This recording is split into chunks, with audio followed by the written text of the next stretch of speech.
Alright guys, here it is. The Glock 17 custom build project is finally fully complete, minus the test firing part, which I have a big load of ammo coming, so that'll be in a video soon when it gets here. I'm going to talk about the gun, different things I had done to it, why I had some things done to it, and just basically what I like about it. Now, first of all, this gun is an old police trade-in, G17, and I believe, I don't know, somewhere around 14, 15 years old or something. And the slide it originally came with had a lot of wear on it, and it had a lot of, just a lot of holster wear, you know, from being put in and out of a holster. Shot the gun many times, and it was really a good gun. There was nothing wrong with it, just had a lot of wear. I had since had the slide Duracoated. I didn't really like the Duracoat job that someone did to it, and so I thought, you know what, I want to go for something better. So I was looking into standard Glock 17 slides and seeing where I could find those, and I decided, hey, you know what, I'm going to go with Lone Wolf. You get a long slide, you get a free barrel with it. This barrel was completely free. You could pick any one you wanted. So that's what I went with. So the gun is clear. I do have in there some dummy rounds, because for the first time ever, I have not done this off camera. We're going to test it for function with this Lone Wolf slide, just to make sure everything's okay. I put on the XS Big Dot night sights. Those turned out really well. I love those sights, guys.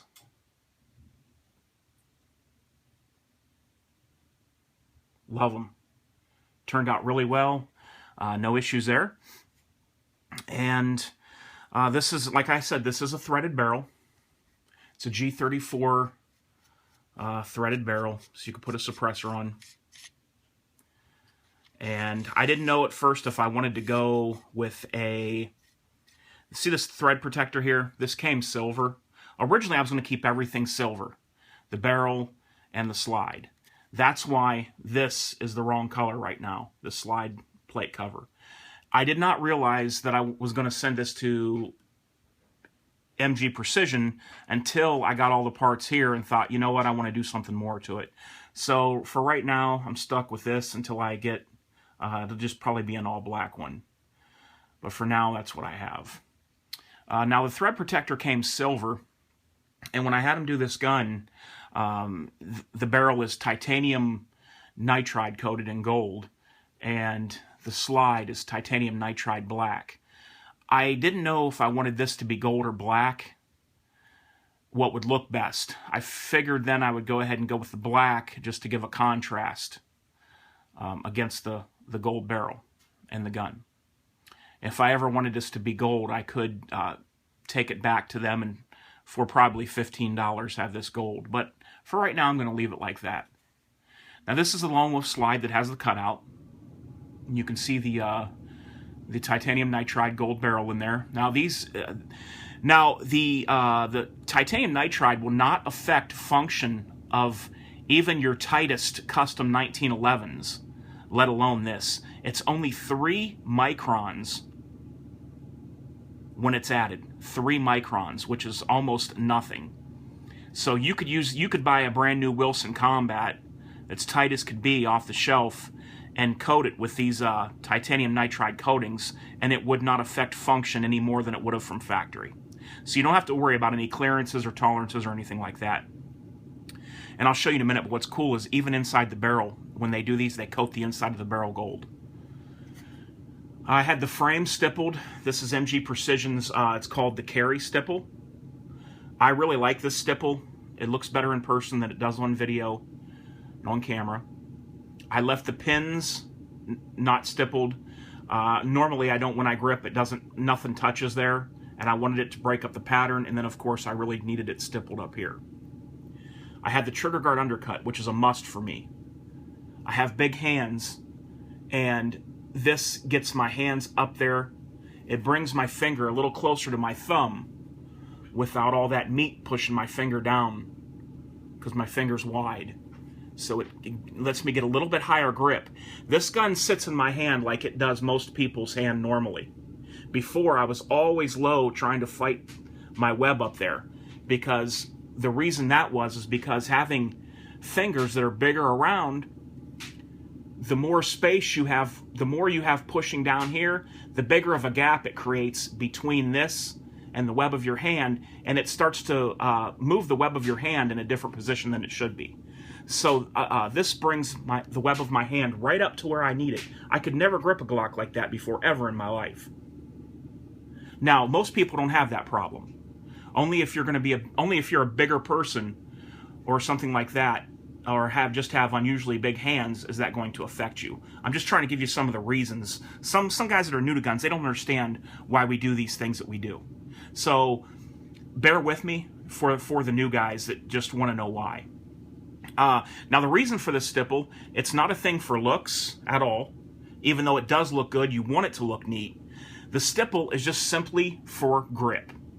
You get a sure grip, and you don't have anything on here that can later fall off. I've used Talon grips before, never had a problem with Talon grips. They never came loose, never had an issue. But I just wanted something that was totally permanent. This is my gun, I'm keeping it. I'm not going to sell it, and I wanted permanent. So I went with a stipple on the grip right here like this. And I love this stipple. You can get very aggressive if you want. I didn't want to go that aggressive on mine. Excess big dots. Love the cutout and the slide. You can get these from Lone Wolf with no cutout. I just really wanted it in mine. The only thing I got to change is that back plate cover. But these, I mean, my grip on this gun, I'm just really excited to shoot this, because I've never been able to hold a Glock in this high of a grip. Now I'm moving my arms and holding this around a tripod, so I can't fully do my grip like I normally would. There's the sight picture. Here's the back of the stippling. The beaver tail is left undone.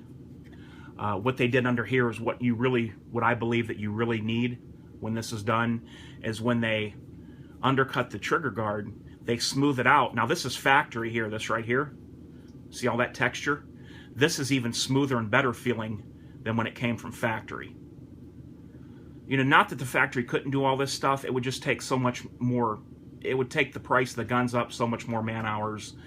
But this is smoother and feels better even than your finger being against this pattern, because it's just completely smooth there. Finger grooves are still there. I had no reductions done or anything like that. I don't need reductions done. The trigger inside of the gun, the trigger parts are pretty much the same, except for I put in a 3.5 pound connector from years ago, and I polished all the metal contacting parts. The trigger on this is really good for me. I don't need to do any modifications right now. Now, I did have the extractor coated in titanium nitride black. You could go with gold. You can do the pins in gold. You can do this in gold to contrast the barrel. But I really didn't want all that. More than just for the look of things, I wanted it titanium nitride coated for the durability and the wear. That's a thing. It's not that I said, oh, I want a gold barrel because gold's my favorite color. It's just that in titanium nitride, there's very few colors available. It's not like Duracoat and Cerakote. You can't just mix and get any color under the sun. I believe they have 3 to 4 different colors of the titanium nitride. Now, if you want to go Cerakote and do your barrel, or Duracoat, you can pick any color under the sun or have one custom made. But with this titanium nitride, I just like the gold contrasting with the black, and it is for durability. It's not just a color scheme that I that I hand picked.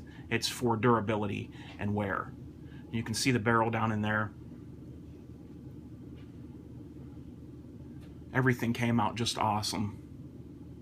I mean, I'm just really happy with it. Now, let's go ahead and do a function test. I got snap caps in here, and all I'm going to do now is just chamber around and then rack the slide back and see how it unchambers and make sure everything works with these snap caps. Now I'm doing this around a tripod, so it's going to be a little bit awkward. Okay, there. That was really smooth. Now see it fly out. Okay, there's a second one. Okay, that one's over here by me. And there's the last one. Now, that is not the definitive test because I will have to, of course, shoot this at the range. That is a preliminary test for me, just to know that this gun does function like it, like it should, like it's supposed to. That's all that was. Just a quick test to just show me that it will chamber and extract rounds. And the only reason I like to test all that stuff is because of the fact of going from Glock OEM to Lone Wolf, which they've been around a long time and have a good reputation. I still want to make sure that everything worked and functioned, because when Lone Wolf builds a slide, they build it compatible for Glocks and the Glock internals, but specs could be off a hair here and there. They told me that the firing pin channel, when they put the firing pin spacer sleeve in there, it's the sleeve that goes in, and to take it out, to remove it, you have to literally ruin it. You have to use a screw. They told me that it was extremely tight and hard to get into this gun. So that was a spec that was a little bit different than Glock's. On your Lone Wolf barrels, the chambers are a little bit tighter, just a hair tighter than Glock OEM barrels. Okay, they're factory barrels. Now, the tightness in the chamber is not anything you could see by eye. Just if you took like digital calipers, you would be able to see that inside of the chamber, when you chamber around, that it's just slightly tighter than a Glock factory barrel. Let me see if I can show you down the barrel of this. And I'm just going to kind of show you that how the inside of the barrel is gold as well. That's really cool. It doesn't do enough to hinder any tolerances. Let's put it that way. It just doesn't. The coating just isn't thick enough. See how that is? That's all the way clear down to the chamber. So you're completely covered, corrosion resistant. I have fully frog lubed this gun. I mean, I heated this and heavily frog lubed everything. And I really like frog lube. Some guys don't, but that's my frog lube is what I use. It's what I like. But this is just came out awesome. Let's go ahead and we'll check safety first. Everything's running very smooth. We'll go ahead and we'll do trigger pull. I'll show you what the trigger pull is like on this if you want to see.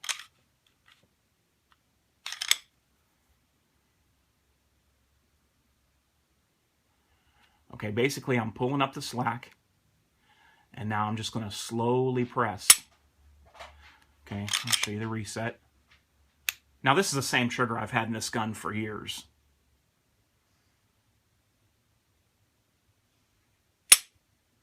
But it's not a bad trigger. It's just not a bad trigger at all. I don't even need it to be any more lighter or anything. It's smooth as I need it. That's basically the thing that I needed, was it to be smooth. And it definitely has that. So I might go ahead and put on the rail, what I bought for my Smith & Wesson VTAC. I have a Smith & Wesson VTAC, for those of you that don't know, that I sent out to Bowie Tactical Concepts. And he'll have that 3 to 6 months, and it's getting a total job done to it, and I'll review that gun when it comes back. But I bought something for the rail of that M&P VTAC that's really awesome. I might just put it on here. I don't know yet. We'll see. If I do, I'll do a video on that. But this is it. Really liking it. I really think it came out awesome. You're going to see smudges and fingerprints because it's just residue of frog lube. It's not in the finish of the coating. It's just from the frog lube that I put on here. You get smudges and stuff and fingerprints. But anyway, this gun is going to be a user. It's going to be a carry gun. You know, I mean, I'll switch out from time to time, but, you know, at times this will be a carry gun. And I've got that front now. If there's newer guys that are watching this video and you want to know why this is stippled, that's for two reasons. Number one, when I shoot, my thumb can contact that area, and it does actually, having that gives me traction and helps me to control the steadiness of the gun during firing. On this side, I'm a left-hand shooter, where you see it stippled also. This would be for a reference point where you keep your finger when it's off the trigger when you're not firing the gun for safety. Finger always out of the trigger guard. Let me give you guys a couple close-ups here. My lighting's not the best here, so I am going to try to do my best. And I'll give you some close-ups. This is all being filmed with an iPhone 6 Plus.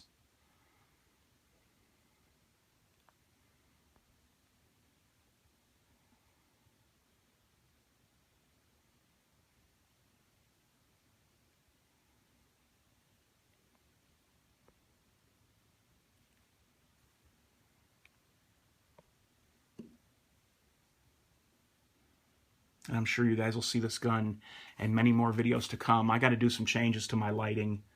There was a lighting thing that I was using that is really good, and it no longer works, and I have to get some new lighting.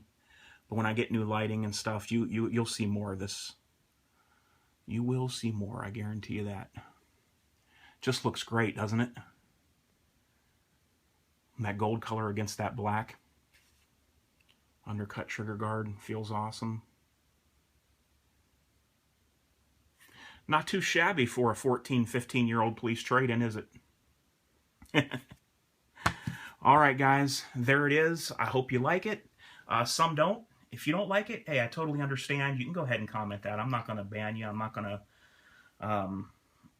to send hate messages your way. Some people don't like it, and I fully understand that. It breaks up my collection a little bit. It gives me a little something different than the hundreds of, well, I don't want to say that, but it gives it, let's put it this way, it breaks it up and gives it something different than tons of the standard black guns that I have. Ammo order coming up next, 5 to 7 days to ship, I think they said.